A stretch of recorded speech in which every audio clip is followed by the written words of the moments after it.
Olá, muito bom dia. Agora 10 horas 1 minuto, horário de Brasília. Jovem Pan Morning Show. Pois é, estamos entrando no ar aqui na Jovem Pan com mais um. Jovem Pan Morning Show. Sua revista radiofônica no rádio brasileiro. Aqui tem informação, prestação de serviço, entretenimento, tudo isso na conversa dessa terça-feira, 22 de agosto de 2017. Sejam bem-vindos. Má educação. Em Santa Catarina, a professora toma uma série de socos depois de expulsar da sala um aluno por mau comportamento. No Rio de Janeiro, milhares de estudantes perdem aula em razão da violência urbana. Aí vem a pergunta, né? Sem educação, onde chegaremos? Grafite neles. Grupo de artistas transforma em arte símbolos nazistas espalhados por Berlim. Nos últimos meses, tem aumentado o número de suásticas em paredes da capital alemã.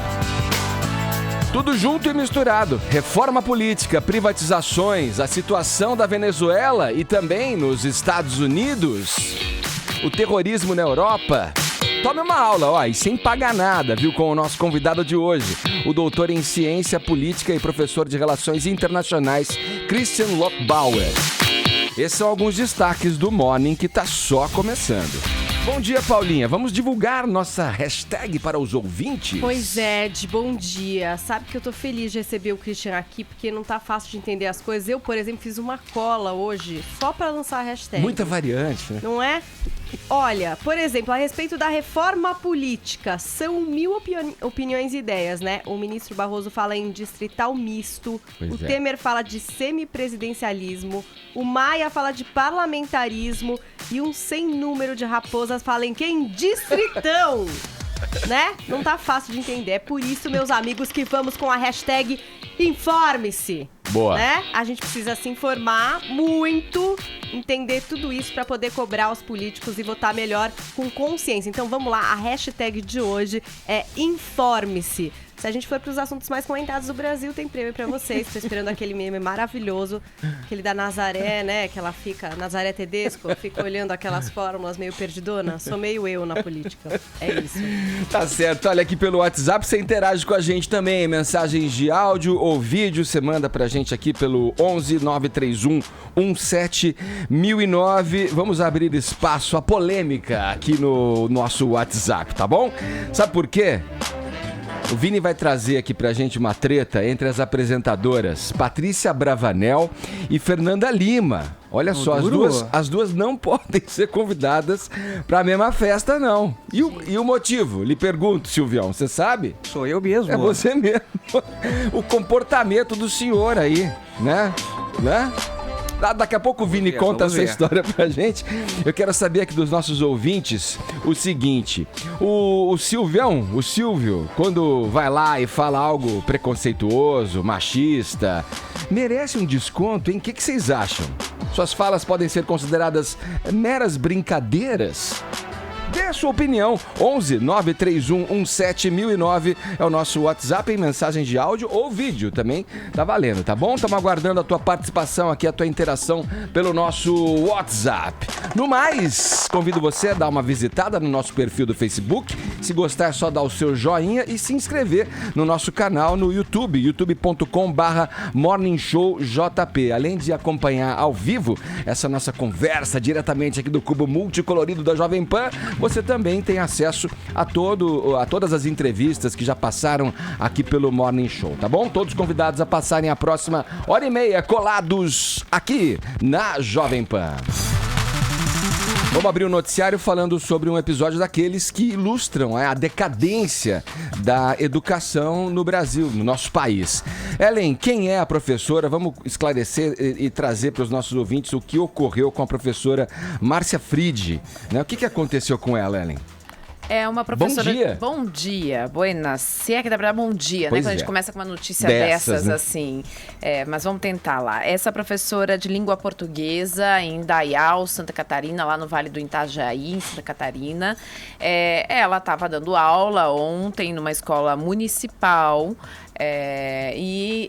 para um aluno de 15 anos de idade, quando ocorreu esse episódio, que eu acho que é melhor a gente ouvir na voz dela mesma. A gente tem o relato da Márcia aí, numa entrevista que ela deu ontem à noite para a NSC TV. Então a gente vai ouvir o relato dela. Foi assim, o aluno estava com um livro sobre as pernas, não sobre a mesa. Daí, como existe sempre a suspeita que seja no celular, que eles mais escutam o celular ou mexem no celular hoje do que prestam atenção nos professores, né?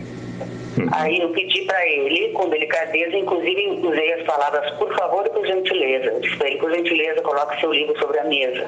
Aí ele me respondeu, eu coloco o livro onde eu bem quiser. Eu disse, não, as coisas não são assim. Aí ele disse, vai se for... Eu disse, não, assim também não. Sai da sala, vai para a direção. No caminho, que ele estava saindo, ele se levantou para ir até a direção, o livro que ele tinha na mão, ele jogou na minha cabeça. Mas não me fez nada, não me feriu, né? Aí eu fui atrás dele, mas toda a sala viu, toda a sala está de testemunha. Aí eu fui para a direção, estava lá a diretora e a secretária, eu estava calma, não sei, até estava calma. Eu contei o que tinha acontecido, né? Não, ele me mandou no futuro. Aí disse que na saída me jogou o livro na cabeça, né? Aí ele disse assim, mentira. Eu disse, como mentira? Porque eu ia dizer para ele que toda a turma tinha visto, mas não deu tempo. Não deu tempo de reagir, não deu tempo de nada. Eu lembro de tapas e lembro de ter caído contra a parede, porque foi violento o soco que ele me deu. Assim, claro que nunca tinha passado por uma situação semelhante, mas eu posso dizer uma coisa, nós estamos no fundo do poço. A professora tem 50 anos de idade, leciona há 10. Antes de ser professora, ela teve outras profissões, trabalhou em banco, né? E aí ela diz isso, quer dizer, ela disse, eu posso ter 10 anos de magistério, mas eu tenho muita experiência, já trabalhei em rede particular, trabalho na rede do Estado, em rede municipal, e posso constatar que estamos, como professores, no fundo do poço. Quem nos acompanha pelo aplicativo pode ver a foto da ferida dela, né? Ela foi atingida no supercílio, então ficou muito ferida, registrou um boletim de ocorrência, dá pra gente visualizar aí essa foto. Aí na sequência, a Secretaria de Ensino ali do município de Indaial, a Gerência de Ensino também, todas emitiram notas tratando especificamente das providências que foram tomadas em relação à professora, os cuidados que tomaram em relação à professora, o que foi feito em relação à professora, que prestaram atendimento, levaram para o hospital, fizeram BO, né, tudo isso que foi feito em relação à professora, que dá essa constatação, né, estamos no fundo do poço, depois na sequência ela diz, nós até passamos do fundo desse poço. No Rio de Janeiro, um lugar maravilhoso do Brasil que vive um momento terrível aí da sua história, a educação também vai sendo golpeada dia após dia. Milhares de alunos ficaram sem aula em razão da violência urbana. Vamos conversar com o nosso correspondente por lá, Rodrigo Viga. Bom dia, Viga. Quais são os detalhes dessa tragédia aí? Fala, é de Unza, tudo bem?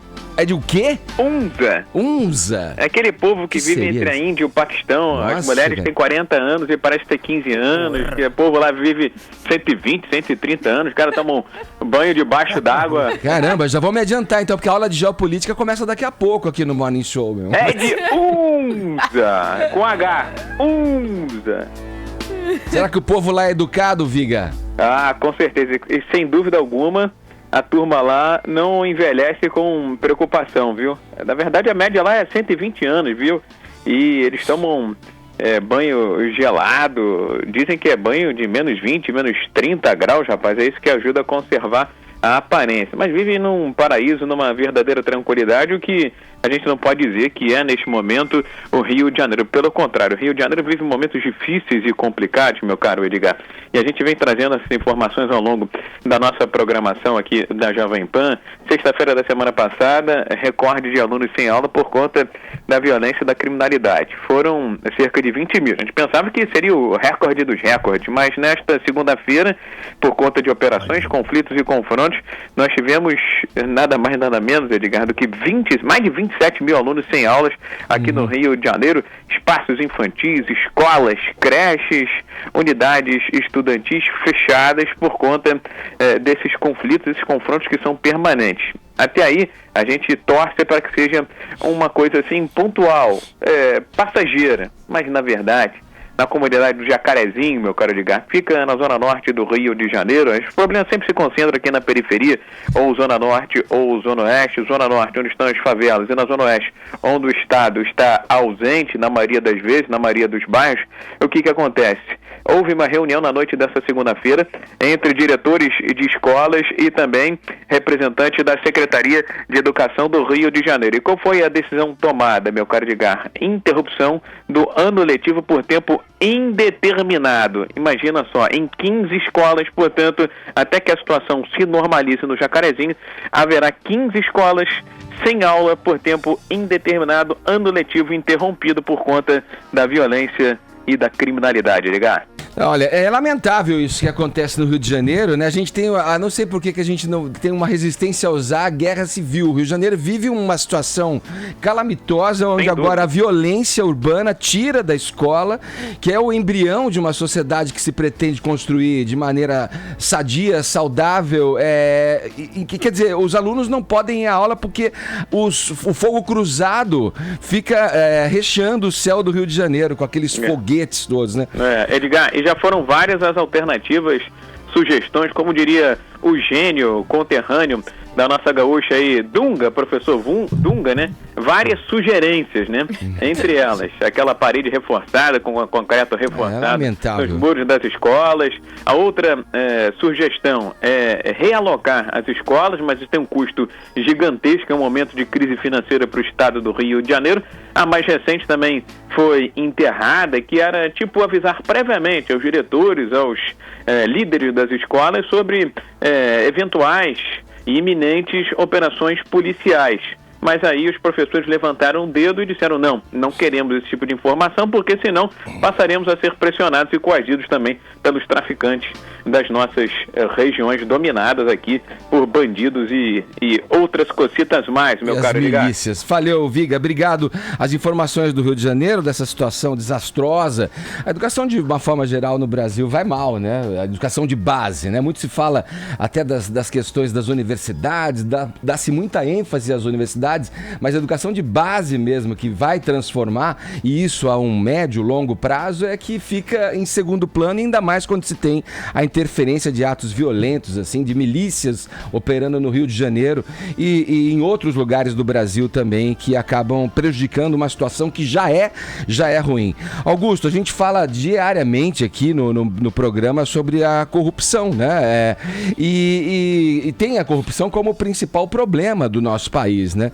Mas, de longe, a educação, né, ou melhor, a falta dessa educação é que é a nossa grande tragédia mesmo, né? Você concorda? Sem a menor dúvida. Uma coisa leva a outra, né? O caso do Rio é um pouco diferente, porque lá o Rio vive uma situação limite, é isso, nas fímbrias aí de uma guerra civil. O Rio tem que ser tratado como foi tratada Bogotá, que melhorou muito, e como será tratada Caracas. É uma cidade que passou todos os limites da violência, que interfere em tudo. Além da educação, eles impedem que a pessoa, além desses problemas citados pelo Viga, você tem... as pessoas não conseguem voltar para casa.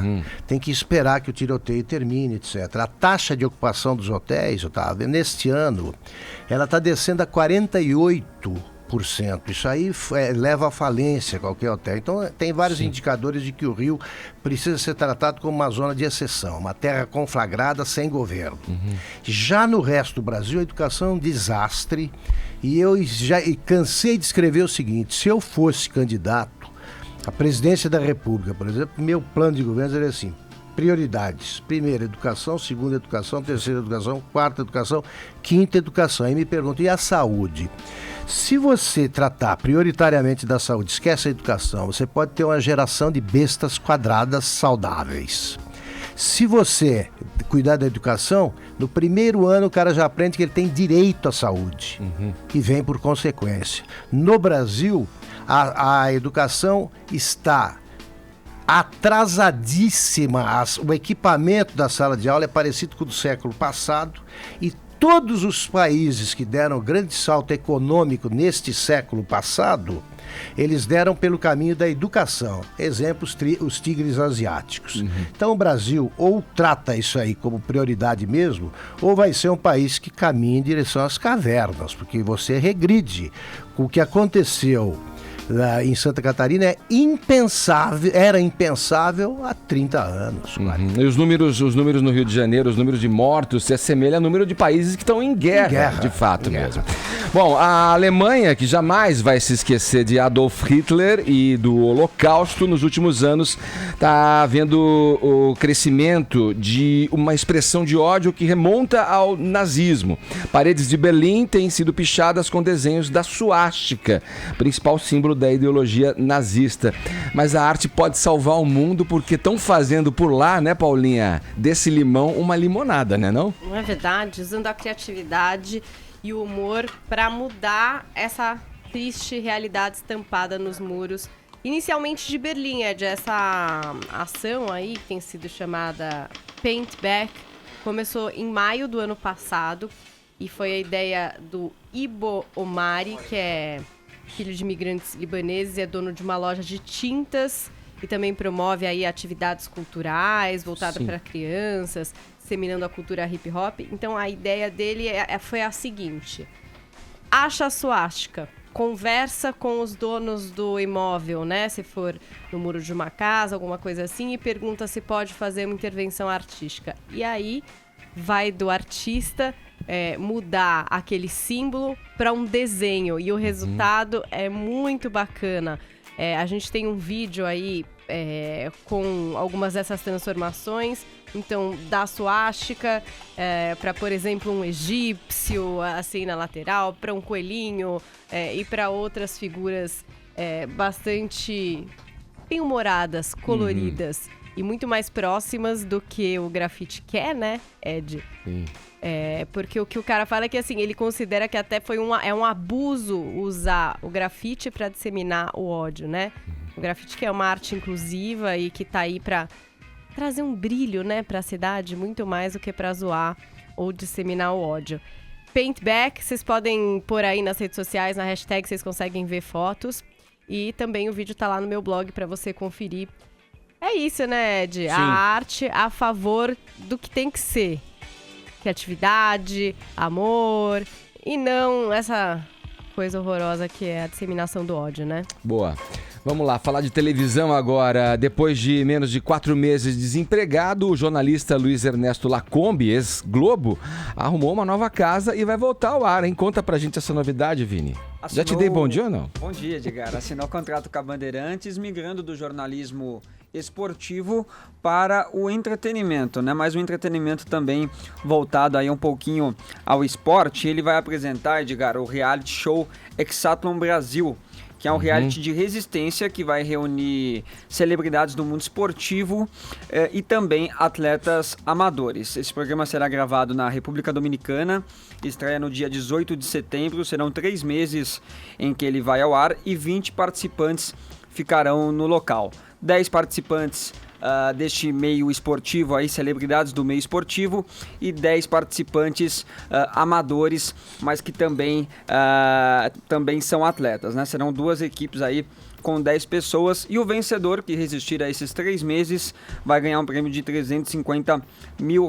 Vai exigir muita força física e psicológica. A Band diz que é um formato original que foi produzido na Turquia, mas nos remete muito ao No Limite, né, que foi apresentado aqui no Brasil pela Rede Globo, o Survivor, né, que faz muito sucesso aí no exterior, e o Lacombe vai ter esse novo desafio na carreira. Ele já está ambientado, já está acostumado, acredito que ele vai se dar bem aí na Bandeirantes, no reality Hexatlon Brasil. Edgar. Falado, Vini.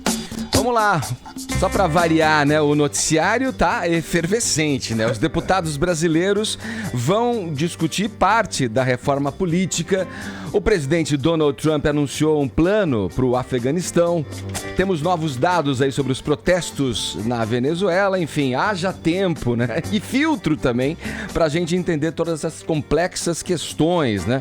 Tempo, meus caros ouvintes, vocês vão precisar arrumar. O filtro a gente oferece aqui de graça graça para você entender um pouco melhor dessa situação conturbada que vive o nosso mundo. Nosso convidado de hoje, que é doutor em ciência política e professor de relações internacionais, vai dar uma aula pra gente ao longo desse bate-papo aqui no Morning Show. Antes de mais nada, seja bem-vindo. Bom dia, Christian Lobauer.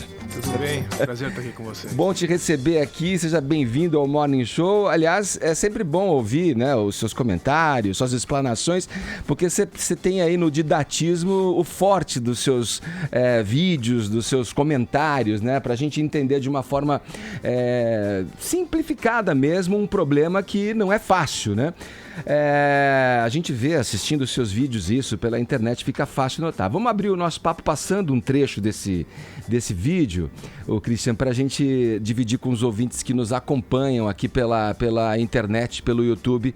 A gente está sem o vídeo agora, né? Mas, bom, daqui a pouco a gente coloca, então, para situar melhor o ouvinte. Vamos lá, quanto da nossa triste situação política, vamos começar por aí, se deve ao fato de que boa parte dos políticos e da sociedade civil pauta os debates a partir dessa polarização, né? O que não é Narciso acha feio o que não é espelho, né? Vou recorrer a essa frase. Essa polarização que assola as relações humanas, a nossa convivência atual entre, só para citar aí esse polo de esquerda e direita na política. O quanto disso é nocivo para que a gente chegue a uma solução para essa situação da qual a gente quer sair fora, né? Bom, prazer estar aqui com vocês. Eu acho assim, o debate direita e esquerda, ele fez muito sentido até o final da Guerra Fria, quando a gente tinha dois mundos polarizados, né? A bipolaridade entre Estados Unidos e União Soviética. A gente até conseguia identificar dois polos bem claros de debate, porque eram dois sistemas de funcionamento do mundo, né? Quando caiu o Muro de Berlim, essa história começou a mudar, e já fazem aí quase 30 anos que isso aconteceu. E aí a conversa mudou um pouco, porque hoje falar de direita e esquerda passou a ser uma conversa entre quem é que aloca melhor os recursos do contribuinte, porque todos os estados do mundo, com algumas exceções, passaram a ser estados vinculados ao mercado, de uma maneira ou de outra, social-democracias ou regimes democratas cristãos e tal. Então, o que muda? Quanto o Estado está presente na vida das pessoas? Essa é que é o grande debate, o verdadeiro debate. O debate mais assim, socialista contra liberal, quem está certo, quem está errado, é até interessante e gostoso no bar de você debater, mas na real, no dia a dia das pessoas, o que importa é como é que se alocam os recursos disponíveis de quem paga os impostos. É isso. Com exceção de alguns estados ainda muito atrasados, na África Negra, ou o estado coreano, norte-coreano, ou, né? Com exceções de estados muito que ficaram para trás, não funcionam mais, são totalitários ou são excrescências do modelo internacional, a globalização trouxe qual diferença? Como se alocam os recursos? E aí a discussão é boa, direita e esquerda. A direita acha que é impossível você promover uma igualdade forçada. É o debate entre mais liberdade ou mais igualdade. Eu acho que isso que é muito interessante a gente pensar. O que é o grande dilema que o Tocqueville enfrentou quando ele foi visitar a América, né? A democracia na América. Ele foi no século XIX, um francês que foi no século XIX foi aos Estados Unidos observar como se construía aquela sociedade. E ele notou que ali se prestigiava a liberdade. Ele percebeu que quanto mais liberdade, mais desenvolvimento. E aí ele faz todo o desenvolvimento do raciocínio dele, fala assim, olha, curioso, quanto mais liberdade, menos igualdade. E quanto mais igualdade, menos liberdade. Então esse ajuste fino entre as duas coisas é que é o grande debate da direita e da esquerda. Então tem gente que é de direita, vamos dizer assim, vamos tirar todos os ismos, militarismo, fascismo, racismo, xenofobismo, se quiser, e vamos colocar, direita é o quê? É como que se alocam os recursos para que haja mais liberdade de expressão e de ação e de empreendimento para que o desenvolvimento econômico aconteça e com isso reduzam-se as desigualdades. Essa é a direita. A esquerda acho que não. Olha, há muitas diferenças sociais, não é possível você ter tanta diferença assim, você tem que investir na igualdade. E aí você coloca um Estado grande intervindo na vida das pessoas, das empresas, etc., para ver se você consegue colocar as pessoas no mesmo índice de igualdade, de oportunidade. A ideia de oportunidade é muito mais da direita do que da esquerda. Agora, Christian, mesmo assim, eu concordo com as ressalvas que você faz. Agora, dividir em 2 blocos só não é muita simplificação. Claro, porque você vai ter que agrupar, quer dizer, você tem muitos matizes, né, em cada bloco. Como é que faz, então, para que esses matizes... A gente está falando economicamente aí, né? O que a gente essa divisão é mais econômica. Não, mas de qualquer... Isso que eu tô dizendo. Dentro da direita existem vários blocos e dentro da esquerda Exatamente. também. Exatamente. Acho que são 2 coisas importantíssimas. Primeiro, Augusto, são muitas matizes, sim. Então, a social-democracia, o social-liberalismo. Isso. Enfim, você vai quebrando esses 2 polos em várias... Né? Isso depende de cada sociedade, de cada país, da organização institucional de cada local. No Brasil isso existe? Esses matizes são... Ainda não, nós estamos numa fase anterior. O Brasil ainda... Não há partidos, não... Primeiro isso, acho que é fundamental, não tem partidos políticos representativos. Né? O pessoal fala, não tem muito partido no Brasil. Tem muito partido, mas 94% das pessoas não se identificam com nenhum. Né? Mas voltando ao ponto, do Brasil ainda a gente já tem uma ideia muito intrincada na nossa cultura, em função talvez dos 30 anos do militarismo, dos 21 anos depois da transição, tanto que a gente ainda, todo mundo é meio de esquerda, né? A gente quer ser social, porque a gente tem uma preocupação legítima de que tem uma diferença muito grande na sociedade brasileira, tem muita pobreza, então como é que você pode pregar um Estado liberal? A esquerda seria generosa. E a esquerda seria uma preocupação do coração de todo mundo, que todo mundo tem, se for honesto intelectualmente, que tem uma pobreza muito grande, que a gente tem que prestar atenção nisso. As soluções de direita no Brasil é que não existem ainda, nunca foram aplicadas, porque tem uma conotação muito ruim com a ideia e a palavra de direita, né? Mas eu vou chamar a atenção um ponto que você levantou. Confunde-se muito política e economia, porque o liberalismo econômico é uma coisa e político é outra. Nos Estados Unidos, por exemplo, os liberais são os democratas, que em tese são da esquerda americana. E na economia, os liberais são os republicanos nos Estados Unidos, porque são aqueles que pregam uma economia mais livre, não protecionista, etc. Com exceção do Trump, que é outra conversa. Mas, então, assim, confunde-se muito quando se fala liberal. Liberal de que você está falando? Liberal em relação aos costumes, em relação à tolerância entre as diferenças, à diversidade? Isso é um liberalismo político. Pois é, Christian, acho que essa tradução é muito importante aqui para o Brasil e, sobretudo, até para a academia brasileira. Ficou muito evidente isso, por exemplo, nas eleições francesas. Né?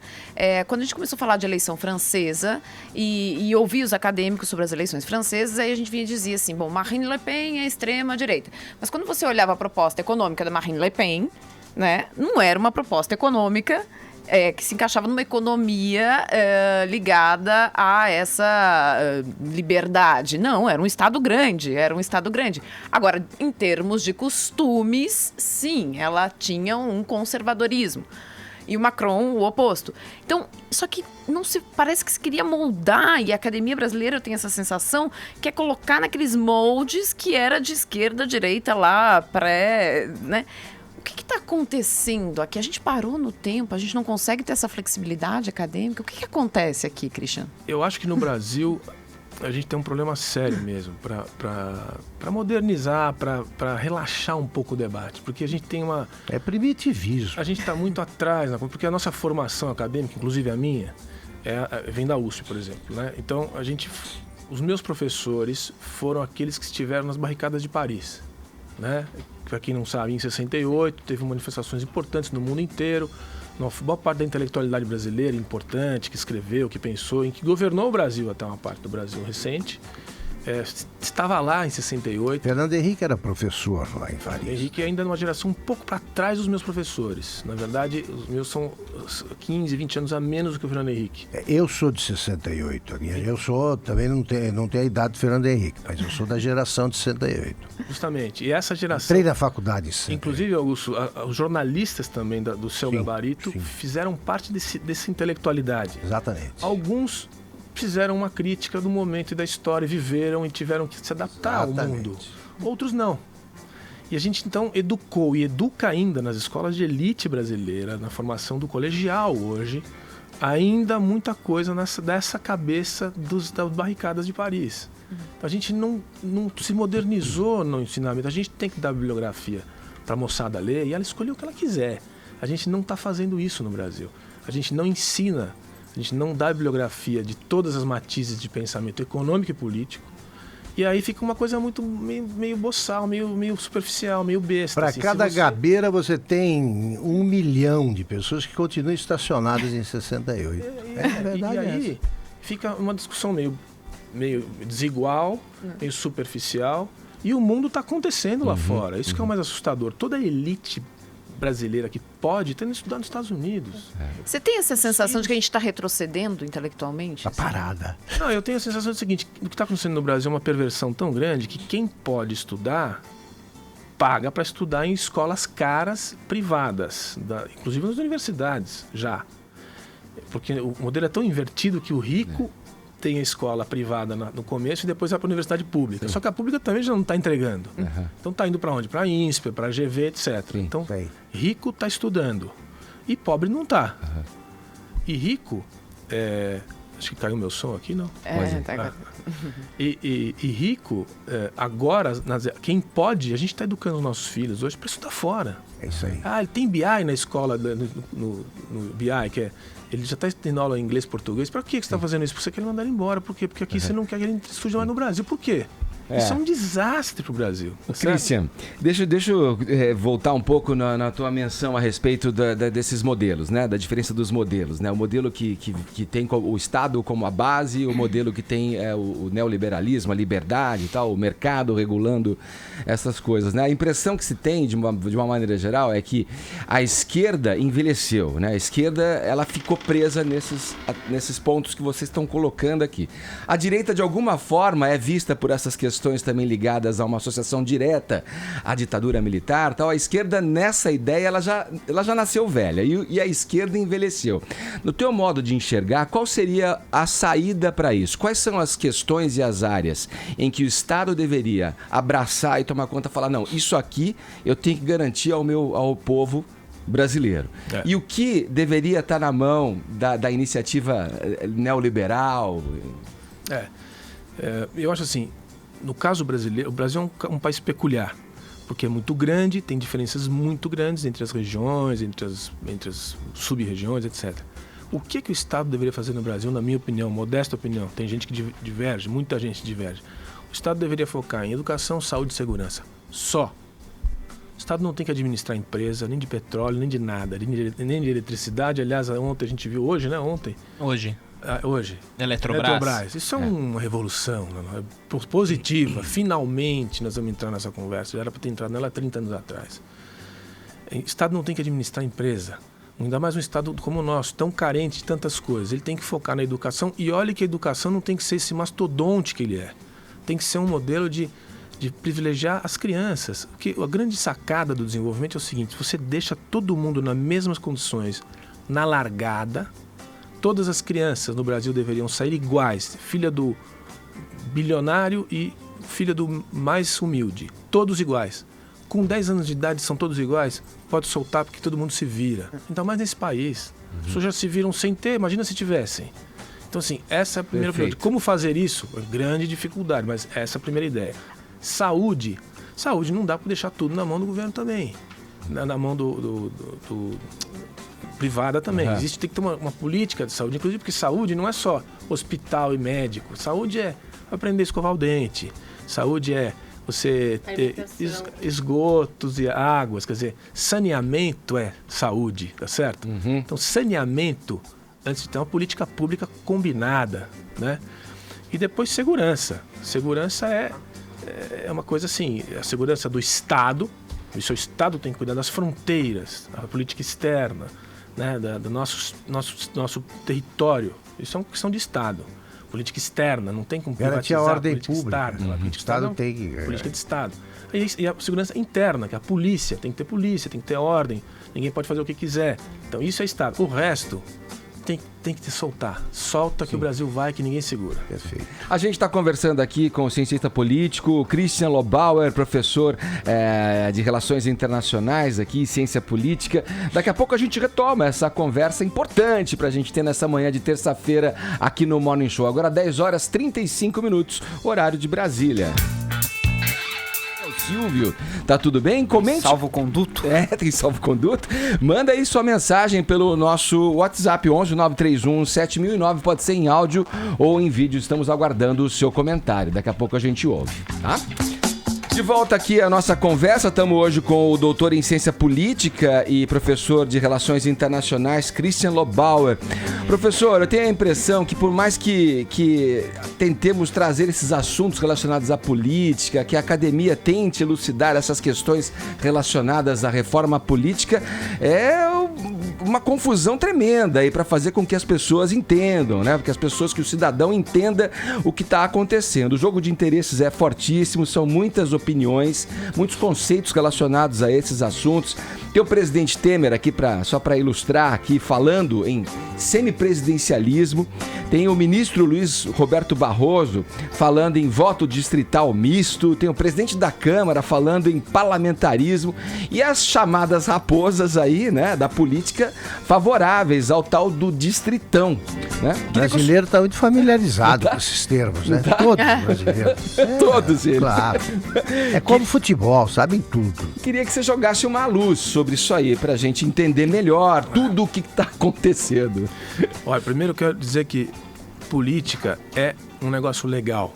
Só que a gente não foi educado para se aprofundar, para entender os conceitos, para estudar as instituições e tal. A gente não teve essa educação. É que agora eles também estão lançando uma palavra por dia, né? Então, e aí vem uma época de muitas transformações, a gente não foi educado para acompanhar, etc. Então fica uma confusão, ninguém presta atenção, mas a política está na boca das pessoas todos os dias. Isso eu acho muito importante dizer, porque está cada vez mais. Isso é bom, não é ruim. Uhum. E por mais bagunçado que seja o sistema, isso acaba provocando debates como nós estamos tendo agora. Isso é bom. O que está acontecendo agora? Para variar, tudo no Brasil é feito na última hora e de um jeito esculhambado. Então, assim, nós estamos falando de coisas muito importantes que determinam a vida de todo mundo, como as instituições vão funcionar, tudo em 2 semanas, porque tem que definir até o dia 7 de outubro, porque as eleições do ano que vem tem que ter regras definidas 1 ano antes das eleições gerais. Então, o pessoal resolve colocar tudo na pauta e não sabe muito bem o que está fazendo.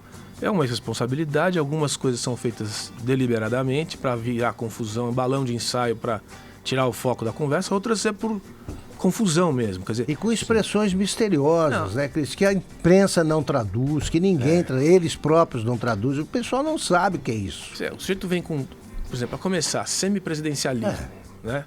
Isso existe, quer dizer, existe presidencialismo, a gente teve um plebiscito em 93, alguém deve se lembrar, que era para decidir se a gente queria ser república, monarquia, que é e o sistema de governo, se era presidencialismo ou parlamentarismo. A gente votou, fez um plebiscito e decidiu que era uma república presidencialista, como já era antes. Naquela época teve um debate grande sobre o que é parlamentarismo, como funciona, o que é monarquia, dá para ter rei e presidente? Não dá, essas coisas, né?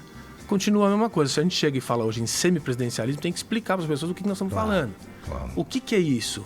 É um presidencialismo light, vamos dizer assim, que foi criado na França, em 58, quando o De Gaulle deu uma espécie de golpe de Estado para rearranjar o modelo francês que estava confuso. É um presidente forte, mas que tem limitações no seu poder, ele é eleito diretamente e tem um parlamento que funciona no modelo parlamentarista, ou seja, você tem a eleição dos deputados, a maioria de um partido X ou uma coligação define um representante, ele é o primeiro-ministro. E eles coabitam no poder. O presidente vai até ali e o governo em si é sob liderança do primeiro-ministro. Isso também em países importantes tem na França e em Portugal. E Portugal acabou copiando os franceses. Eles jogarem uma ideia dessa há 2 semanas da decisão, não dá para levar a sério. Isso dá confusão lá. Não dá para levar a sério. Imagina aqui. Não dá, porque isso aí tem que mudar a Constituição. Não é uma coisa assim, vamos fazer sempre... não, agora é parlamentarismo. Nem presta atenção, daí dizer para as pessoas que estão ouvindo, nem presta atenção, porque não dá para fazer. O que vai acontecer é que vai continuar sendo uma república presidencialista, provavelmente. Quer falar sobre esse assunto? Fala depois, com tempo, com uma organização. Um novo parlamento, até uma Assembleia Nacional, se for convocado um dia. Mas do jeito que estão fazendo, não dá para fazer. O que tem que prestar atenção nesse debate é o seguinte, é o financiamento de campanha, isso é importante para focar. todos esses temas. E o sistema eleitoral, que é o tal do distritão, que eu também tenho a impressão que não sai. O que é o distritão? Você tem várias maneiras de escolher o seu representante. Hoje você escolhe um modelo de coalizões partidárias que são que você estabelece uma coligação. Essa coligação determina um quociente eleitoral. Ninguém nunca prestou atenção nisso. E o quociente eleitoral é que determina quantos representantes vão entrar quando você votou num sujeito ou naquela coligação, né? Isso eles têm que mudar, e deve mudar. Isso é importante que mude. Nós vamos tirar, depois de 30 anos, uma aberração do nosso sistema eleitoral, que é essa coisa de você votar num tiririca e ele puxar vários deputados. Isso está na boca do povo com esse nome, efeito tiririca. Aí né? as pessoas vão entendendo. E que bom que seja assim. Pelo menos tem um exemplo bom ou ruim, acho que não foi bom. Os votos excedentes dele ajudam a puxar outros quadros do partido que ele representa. É uma malandragem que políticos tradicionais perceberam que existia e lançaram esses tipos Vamos de garantir candidato. O nosso grupo, né? Cara que sabia que não ia ganhar sozinho. Valdemar da Costa Neto. Esse é um especialista nisso. Que era um político conhecido, já foi preso, já foi empichado, já voltou a ser eleito, de Mogi das Cruzes. Ele que lançou o Tiririca. Tentou Sabrina Sato, não conseguiu, lançou o Tiririca, conseguiu. Se reelegeu. E elegeu. Porque ele foi na esteira, ninguém votou nele, mas votou no Tiririca, ele estava na coligação e foi. As pessoas têm que entender que isso deve acabar agora. Já é uma grande mudança. Um avanço. Isso é um avanço. Agora, junto com todas essas discussões, tem outras. O distritão é ruim. Por quê? É uma maneira de você acabar com você fazer uma corrida de todos contra todos. Cada estado da federação vira um distrito. Então São Paulo é um distritão, por isso que chama distritão. Não é distrital, vamos diferenciar as coisas, é distritão. É uma invenção meio brasileirada. 70 cadeiras tem o estado. Todo mundo concorre contra todos. Os deputados federais vão todos disputar contra todos. Os partidos perdem importância. Você é o Zé, você se candidata como Zé, você tem o maior número de votos no estado, você é o primeiro. O que tiver o segundo é o segundo. Não importa o partido que você faz parte, o grupo que você faz parte. Então você dá uma homogeneizada na corrida. E quem é que vai ganhar nesse ambiente? Quem que ganha? Quem já é mais conhecido, quem tem seus redutos eleitorais, quem já foi prefeito de cidade grande. E por que está se pensando assim? Porque tem muita gente no Congresso hoje que está sendo investigada. E que é o fórum privilegiado. A manutenção do foro, Manutenção do foro. Então é um arranjo de sobrevivência. Infelizmente, o que está acontecendo hoje, nessa discussão das últimas semanas, que vai até o último dia, é o jogo de sobrevivência de boa parte dos representantes do Congresso Nacional. É fato.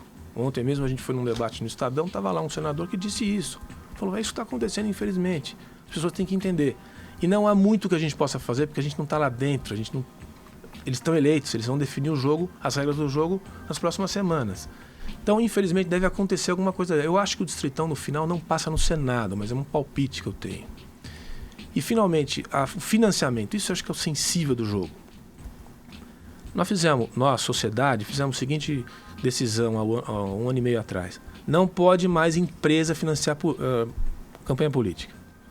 Eu, pessoalmente, sou contra essa decisão. Mas a gente fez isso por quê? Porque teve todos os escândalos da JBS, da Odebrecht, etc., o pessoal falou, então é perverso o sistema, não pode mais ter dinheiro privado. Só pessoa física. O que aconteceu em 2016? Não tinha dinheiro de empresa, só pessoa física. Teve muito pouco dinheiro disponível, porque as pessoas não põem dinheiro do bolso em campanha política. E teve um outro desarranjo. Quem tem dinheiro disponível na sociedade é criminalidade e igrejas. Então teve um crescimento de vereadores e prefeitos da criminalidade. O PCC elegeu alguns prefeitos, é bom que se diga, e teve também crescimento de pastores, sem entrar no mérito do credo das pessoas, que não é o ponto aqui. Mas as igrejas têm recursos que não pagam imposto, tem muito recurso disponível. Então elegeram mais pastores, então a gente desequilibrou mais ainda o jogo. Quem fez caixa 1, que é quem queria fazer a campanha direito, tinha só dinheiro de pessoa física. E como pessoa física não dá dinheiro para a campanha, as pessoas tiraram o seu interesse pelo jogo, a pessoa física não entra, porque... Então ficou barato, mas também ficou ruim o sistema. Então a gente perverteu. Agora, a discussão hoje lá no Congresso está assim, vamos retomar o financiamento privado de empresa, o que seria o certo. Só que isso foi feito por uma DIN. Então você tem que é uma ação direta de inconstitucionalidade, que é um instrumento complexo. E o Supremo Tribunal considerou que era inconstitucional a contribuição de empresas. Agora, Então Cristian, eles vão ter que desfazer isso. nunca É muito houve. O difícil. jornalista Josias de Souza fez uma observação perfeita. Nunca houve financiamento privado, porque se você olha as coisas de perto aí, com o filtro do Petrolão, era financiamento público. A Petrobras é que financiou. Triangulação. Era uma Claro, triangulação. essa triangulação. O que você precisa, então, se você tiver esse tipo de financiamento privado, você precisa da lei, Exato. limites e vigilância. Essa é a conversa séria. É isso. O que tem que fazer? Tem que ter. Vamos perguntar assim para as pessoas entenderem. Como é que se financia a campanha dos países? Tem todo tipo de modelo. Tem modelo privado, tem modelo público, 100%. A maioria dos países tem uma combinação entre as duas coisas. Um pouco de recurso público para você democratizar o sistema de todo mundo poder participar, mas bem limitado. E o privado. Nos Estados Unidos tem muito privado, muito recurso de jantar, de empresa que põe anúncio na televisão, etc. Nós temos que inventar o nosso modelo. Sim. O que eu acho que tem que acontecer no Brasil? Tinha que pegar dinheiro privado, de empresa, e determinar uma parcela do faturamento. O sujeito fatura 100 milhões por ano, ele pode doar 2 milhões. E transparente. Qualquer jornalista pode ter acesso, qualquer cidadão pode ter acesso, porque não tem, né? E aí a empresa decide se ela quer dar ou não dá, e se ela der, ela vai até aquele limite do faturamento dela. Pronto, acabou aquele negócio de uma empresa dar 400 milhões para um presidente. Não existe mais, não pode existir uma coisa dessa. Ou para todos. Teto de Ou para campanha. todos. Ou para todos. Todos os candidatos. Peraí. Cerca Teto pelo de trigo. campanha Peraí, funcionaria aqui? Botar um teto de gastos de campanha seria uma coisa que funcionaria Acho que aqui? sim, acho que Porque sim. é As absurdo o contribuições. gasto. Não, e assim, para a campanha, campanha aqui pode custar até tanto. Pronto, não podemos custar mais. Será que funcionaria uma coisa assim aqui? Deveria funcionar. A ideia do financiamento público também é essa. Em tese, é você dar 3,6 bilhões de dinheiro do Tesouro Nacional para os partidos políticos fazerem campanha, que é muito dinheiro e é caro, mas mais do que isso não teria como se gastar, porque em tese não tem de onde vir. Só das pessoas físicas, além disso. E nas articulações políticas parece que esse valor foi jogado lá em cima, né, como uma grande cortina de fumaça para justificar o que estão querendo fazer agora, também com a volta desse financiamento empresarial. Eu queria passar a bola para a Paulinha, mas vou deixar uma pergunta. Por que não o financiamento não vem de quem é simpático àquele programa que o partido está divulgando? Por que as pessoas é que não fazem doações espontâneas, com os limites, regulado pela lei, e isso não é a solução para a gente?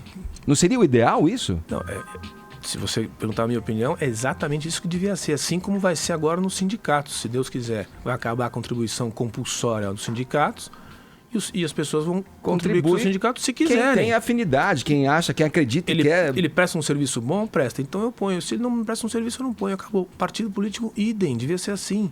Vai no PMDB e fala assim, você é afiliado ao PMDB? Ele diz que tem 800 mil filiados. Muito bem.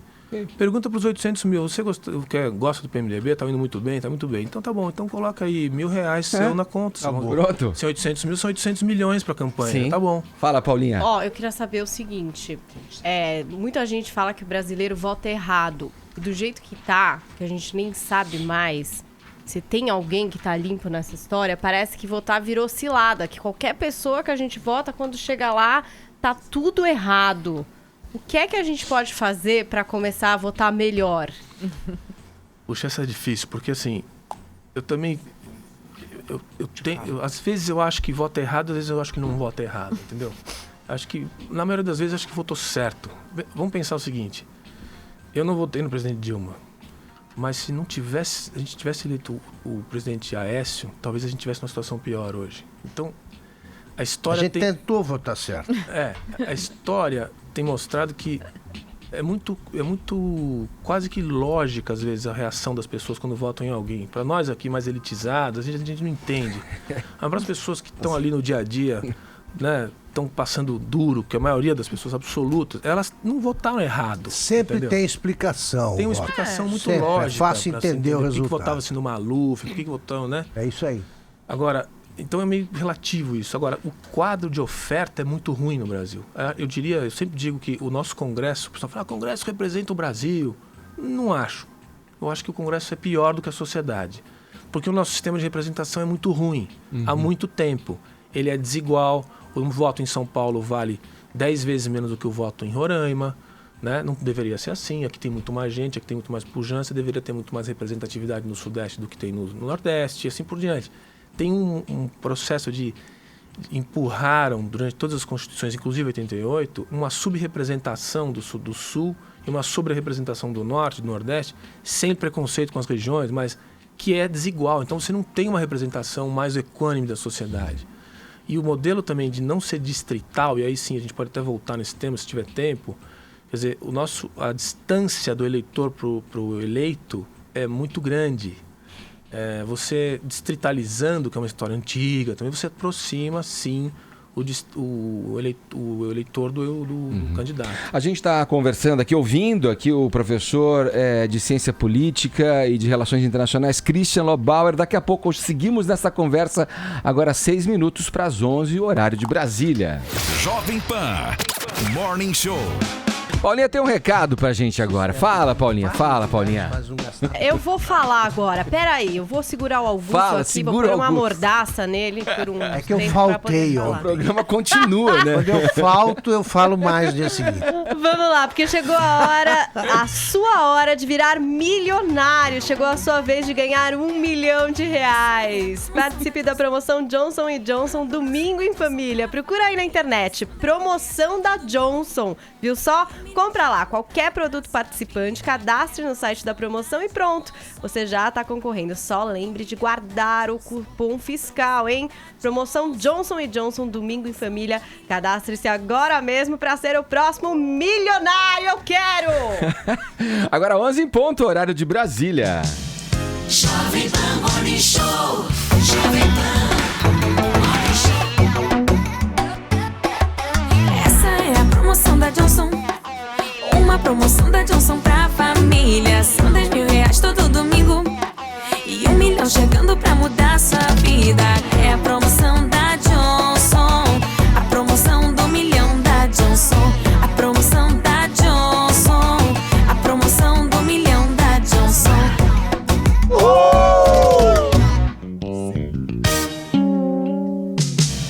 Jovem Pan Morning Show. A gente segue aqui na conversa dessa terça-feira com o cientista político Christian Lobauer, conversando com a gente sobre a conjuntura atual do Brasil, vislumbres para 2018. Talvez seja um bom tema para a gente tocar adiante esse nosso papo, Christian. O que você espera para 2018? E vou até usar aqui a menção do ministro da Fazenda, Henrique Meirelles, que diz que a mensagem reformista deve ganhar o próximo pleito. O que você pensa disso? Você concorda com isso?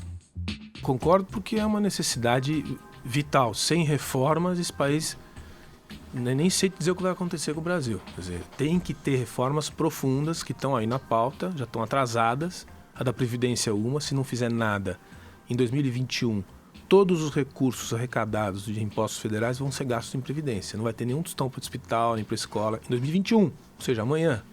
Então tem que ter reforma. Várias. Mas eu acho assim... Do jeito que está essa, por exemplo, da Previdência que você citou, porque essa parece que não vai no foco ali das grandes... Esse texto é puxadinho. Se conseguir aumentar a idade do aposentado, é um pedacinho do que tem que ser feito. Tem que mudar a estrutura inteira. E não é por ideologia. É tão simples quanto a pirâmide. A pirâmide era assim, ó, ela era uma pirâmide, agora ela engordou. Tem mais gente mais velha, vivendo mais tempo, tem menos jovem para pagar o que tem que se sustentar quem é mais velho. Em qualquer país do mundo isso aconteceu. Não é ideologia, tem que ter mais Estado, é muito antes dessa conversa. Sim. A conversa é mais e menos, é tipo matemática pura. Então não tem como pagar, tem que reformar. E tem uma resistência gigantesca de um pequeno grupo de pessoas. Olha, pra você ter uma ideia, tem um número que me assusta, que é o seguinte: o Brasil tem 205 milhões de habitantes. 40 milhões são beneficiados pelos aposentados e pensionistas. E a arrecadação brasileira é de 1,3 trilhão de reais por ano, federal. Quase 500 bilhões vai para a Previdência. Até aí tudo bem, porque em outros países também é assim, é muito grande a parcela. Nós estamos aqui quase 30%, vai mais ou menos, levando só para Previdência e aposentadorias. O que acontece quando você quebra esse número, vem a perversão. Desses 500 bilhões, 75% dos recursos vão para 25% dos beneficiados. Ou seja, 10 milhões levam 75% desse recurso. Se você pegar esses 10 milhões e pegar o primeiro milhão, ele leva metade. Ou seja, 1 milhão de brasileiros em 205 levam coisa entre 10% e 15% do orçamento federal. Isso tem que mudar. Não faz sentido. Agora, essas pessoas são quem? Estão no nosso almoço de domingo. É o nosso tio que é juiz, é o nosso primo que é professor universitário, que não tenho nada contra o professor, também sou professor, mas a gente se aposenta com 50 anos. Então tem que mudar algumas coisas, tem que aceitar a mudança, entende? Essas são as reformas que têm que acontecer. E a gente tem que enfrentar essa agenda. Ele não está enfrentando, fica empurrando, vai para 19 agora. Mas aí é um ruído por isso que eu até te pergunto, a reforma é necessária e eu acho que me parece muito estranho. A gente está tendo discussões no Brasil que são discussões assim, que o tempo passou, né? É incrível a gente estar discutindo isso em 2017. Mas tem condições de esse governo tocar essas reformas?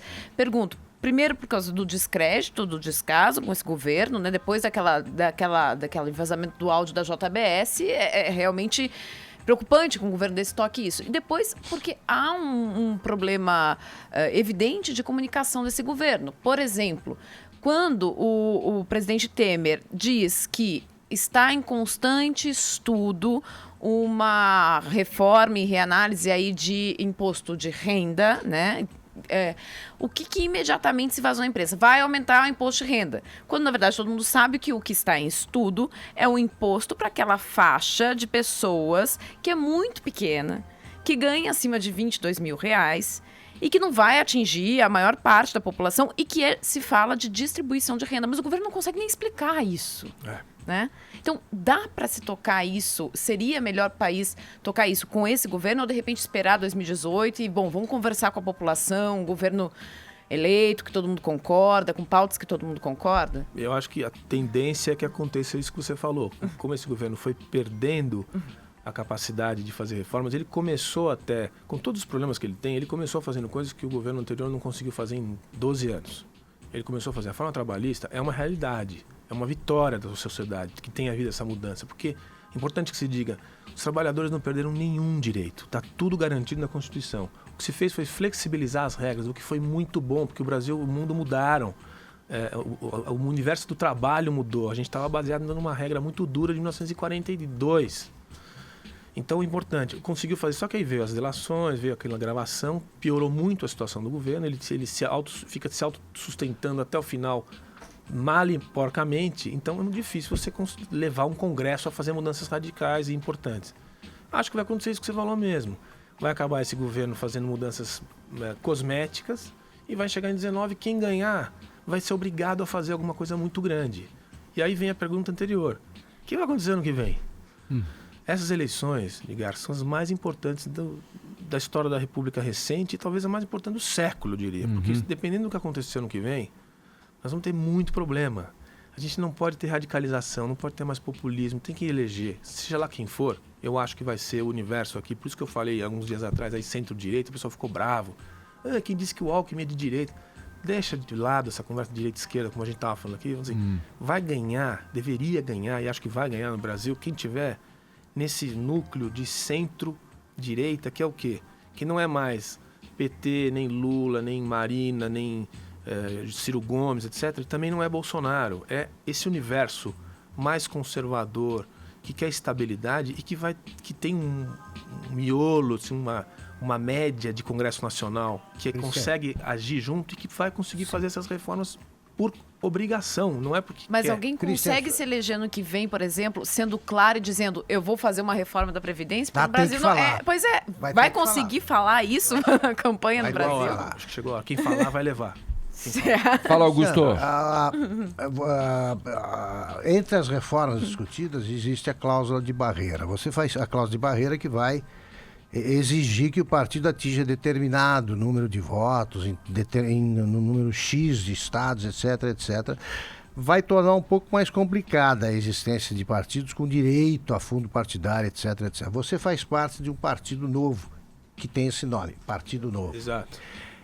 É um partido que ainda vai enfrentar mais dificuldades com a existência, com a instituição da cláusula de barreira. Apesar disso, você é a favor da cláusula e acha que o partido vai sobreviver a ela? O Partido Novo é o único dos 35 partidos que estão registrados hoje que não usa fundo partidário, primeira coisa, por princípio. A gente já recebe. Não usa. A gente já recebe por lei, a gente quis devolver. A gente falou, a gente não quer o fundo pro TSE. O que acontece se a gente não quiser? Ele disse, a gente nunca viu isso na nossa vida, mas se vocês não quiserem, a gente vai distribuir para os outros. Eu falei, não, então a gente vai receber. Foi assim que começou. Eles não devem. A gente está acumulando, porque a gente recebe, por lei, quase 100 mil reais por mês. Desde outubro de 2015. 100 mil reais. Imagina. 1.200.000 ao ano. Nós já temos quase 3 milhões em caixa, a gente não usa e não vai usar. E sem o fundo, como é que vocês A sobrevivem? gente sobrevive dos recursos voluntários dos nossos Porque militantes. é um partido. É o que você estava perguntando, né, Sim. Edgar? Como é que faz? Por que os filiados não colocam o dinheiro que eles apoiam? É exatamente desse dinheiro que a gente vive. A gente tem hoje 13 mil filiados, a maioria entrou no site, gostou do projeto e coloca R$ 28,50 por mês. Explica, Cristiano, para quem não sabe ainda, o que é a cláusula de barreira, que você é bem conciso nisso. Isso. Explica Então, a cláusula de como é barreira é o seguinte, é um instrumento que existe em todas as democracias, geralmente parlamentaristas e presidencialistas avançadas, que é o seguinte, você tem um limite mínimo de votos, ou número de votos, ou mesclado com regiões do país, X% eleitorado. em tantas regiões, que te dão um credencial para estar representado no Congresso, no parlamento daquele país. Se você tiver menos, você não entra. No Brasil, se você conseguir o voto suficiente para eleger um, você já entra. E aí esse representante em 513 pode ser presidente de comissão. Então você tem no Brasil hoje 25 partidos, até alguns dias atrás era 28 partidos no O Congresso. Partido da Mulher tem um deputado, homem. Então, Aliás, o Partido da Mulher Brasileira nem tem mulher até hoje. Exatamente. Então tem coisas assim que foram acontecendo durante os anos, os partidos de aluguel. O sujeito abre um partido para receber o fundo partidário e fazer negócio, vender espaço em televisão, etc. Para os outros partidos, fazer coligação. Isso, com a cláusula de barreira, que é fundamental, você reduz a possibilidade de pequenos partidos terem representação. Você vai ter 6, 7, 5 partidos, facilita demais a composição de um governo. O que deve ser dito é o seguinte, o que não impede de que existam quantos partidos forem necessários, quanto a sociedade quiser. O pessoal fala, tem muito partido, não pode aprovar partido. Qual que é o problema de ter vários partidos? Sem dinheiro de fundo partidário. É só não dar dinheiro público para o partido, que acaba isso daí. Os partidos vão ter que se virar. O Partido Novo decidiu partir para esse jogo, é o único dos 35 que faz o seguinte, nós já temos um recurso mensal para sustentar nossa pequena máquina. Não tem nenhum tostão de governo. Sim. Nós estamos até, Augusto, tentando devolver o dinheiro para o governo. Só que a gente não a consegue. burocracia não permite consegue, que você faça isso. Manda o dinheiro pra cá. Você pegar também, você pegar os 30 e poucos partidos aí que temos, se você pegar o programa desses partidos, são programas muito similares, lindos e muitos deles iguais, até similares, né? Que não se justificaria você ter agremiações, né, com o mesmo programa, tudo com nomes diferentes. Por que isso deveria haver, né? Você está dizendo, comprova aquela tese. É o melhor negócio do mundo no Brasil é você fundar um partido, sindicato ou uma igreja. Do jeito que está hoje. E é verdade, todas as propostas, os programas são iguais, né? São todos pontes para o futuro. É isso aí. Ô, Christian, deixa eu pedir licença aqui aos colegas para fazer a última pergunta. Você que é professor de Relações Exteriores, não falou nada sobre política externa. Queria te fazer uma pergunta em relação ao Trump, que tem tomado aí, na visão de alguns, muitas decisões translocadas, tal, e está sendo criticado, inclusive, por gente do seu próprio partido republicano. Tome aí, por exemplo, o caso do que aconteceu em Virgínia, em que, na visão de alguns, ele não condenou da forma que deveria os supremacistas brancos. Outra coisa que eu queria falar com você, por exemplo, sobre o que acontece na Coreia do Norte. Temos um presidente dos Estados Unidos respondendo por Twitter e falando que vai atacar um país, vai responder com fogo e fúria, por exemplo. Trump chega ao final do mandato? Olha, alguns meses atrás, eu cheguei a dizer que achava que não chegaria ao final do mandato. Eu ainda acho que tem grandes chances de acontecerem coisas que vão dificultar muito a trajetória do presidente Trump. Ele é uma figura totalmente fora da curva, quando se avalia presidentes republicanos, quando se avalia o perfil, quando se avalia a posição que ele tem dentro do partido, é totalmente fora da curva. Ele é um presidente republicano protecionista, coisa que nunca se viu. Quer dizer, tem várias contradições na atuação dele, inclusive na personalidade. Quer dizer, tem até gente no próprio partido dizendo que ele sofre de problemas de equilíbrio emocional já. Então está tendo um problema seríssimo. A diferença, você fala, como é que pode um presidente desse nos Estados Unidos da América, o país mais importante do mundo? E acho que a resposta nos ajuda a pensar no Brasil também.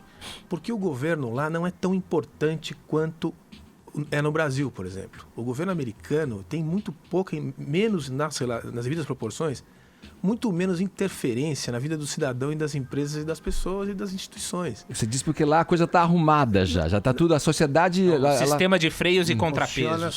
Sistema de freios e contrapesos. A presença do Estado no dia a dia das pessoas é muito mais baixa. O federalismo americano é muito mais descentralizado. Então, assim, tem muitos americanos... Primeiro que não é obrigado a votar, né? Vou começar a história. Então, tem muitos americanos que trabalham, vivem e tocam sua vida independente do Trump. Sim. Muito mais do que aqui, que a gente não consegue fazer nada independente do governo. Pô, Cristian Mia, que suscitou agora só a questão relacionada ao nosso vizinho aqui. Tem duas políticas muito distintas, políticas externas muito distintas relacionadas à Venezuela, do que era o governo anterior e desse governo agora, que tem à frente o chanceler Aloysio Nunes, né, que está à frente do Itamaraty. Na tua visão, como deve ser tratada essa questão da Venezuela lá, que tem também discursos desses aí, diametralmente opostos de esquerda, direita. Como que você acha que deve ser a política brasileira frente a essas atrocidades que acontecem nessa ditadura da Venezuela? Eu volto na Coreia já, se tiver tempo. Mas a Venezuela é o seguinte, o Brasil fez um papelão durante todo esse período do governo do PT em relação à política externa. A política externa foi talvez a política pública mais estraçalhada entre todas as políticas do governo anterior. Porque o alinhamento do governo brasileiro com a Venezuela é uma vergonha histórica. Assim, tratar aquele governo como democrático, que nunca foi, e expulsar o Paraguai alguns anos atrás pela cláusula democrática é uma aberração de um tamanho. Quer dizer, é a clareza de que existia uma ideologia totalmente fora da realidade. E agora nós estamos pagando muito caro por isso, porque o quadro venezuelano tem muito a ver com a ação brasileira, com a presença brasileira e com a influência brasileira. O Brasil tem responsabilidade sobre o que aconteceu na Venezuela. E esse silêncio agora ainda já mudou um pouco a política. O ministro Aloysio já se posicionou de forma um pouco mais clara, mas o Mercosul ainda é muito, vamos dizer assim, muito mole em relação à Venezuela. Deveria ter uma ação muito incisiva, condenando o que é essa aberração que é o modelo de governo Maduro. Sim. A Venezuela é uma ditadura, reprime as pessoas, mata gente, mata estudante, mata criança. E o Brasil fica fazendo esse tipo de neutralidade. Se pedirem a minha ajuda, a gente vai ajudar. Senão eu vou ficar neutro. Não tem essa conversa. Isso para o cidadão que acompanha, infelizmente, política externa é um tema muito sofisticado, as pessoas não acompanham. Mas para quem acompanha, é uma tristeza o que a gente fez. Porque a gente tinha uma história muito mais de autonomia, de altivez do que teve em relação ao caso venezuelano. Ô, Christian, vou ter que pedir pra voltar pra falar do maluco da Coreia. Em outra situação. Foi boa, hein? Vamos falar pra ele voltar amanhã já com aquele dinheiro do fundo que ele não quis. Já fazer uma festa. Christian Lobão é professor de Ciências Políticas e Relações Internacionais. Muito obrigado, Christian, pela tua participação aqui no Morning Show. Um grande abraço. Prazer. Agora 11 horas 21 minutos, horário de Brasília. Jovem Pan Morning Show. Olha, aqui prestando serviços aos promoters brasileiros. Atenção, atenção, promoters desse Brasilzão, não convidem para a mesma festa as apresentadoras Fernanda Lima, da Globo, e Patrícia Bravanel, do SBT. Sabe por quê? O Vini vai dizer. E aí, Vini? Por causa do pai, né, da Patrícia Bravanel, Silvio Santos, que tem causado polêmica aí nos últimos tempos, né, com essa questão de machismo, homofobia, dele ser misógino, nessas acusações que estão fazendo contra o Silvio Santos, né? E ele está sempre envolvido em polêmica, né? No caso lá do Camargo, com a Maísa, quando ele brincou com a menina negra por causa do cabelo dela, quando ele faz piada com gordinhas, enfim. E aí o que aconteceu? Teve um programa que o Silvio Santos acabou chamando a Fernanda Lima de magrela, e que com ela não tinha nem amor nem sexo, né? Que quem gosta de osso é cachorro. Fez algumas piadinhas. A Fernanda Lima respondeu num tom de... Muitos entenderam que era brincadeira, mas era mais uma provocação mesmo. Por que não ter calas? Foi essa frase que ela usou, inclusive no programa Pânico na Bandeirantes, né? Eles pegaram ela lá num lugar e ela falou assim: Silvio, por que não ter calas? Que foi a frase, né, do rei da Espanha pro... Isso, o rei Juan Carlos da Espanha. Pro Hugo Chávez. Então foi uma forma ali de provocação. E aí depois no último programa do Silvio, no jogo dos pontinhos, ele usou dessa pergunta da Fernanda Lima, né, por que não ter calas, para fazer uma brincadeira com ela também. E aí ele falou exatamente isso, Edgar. Eu sou sincero.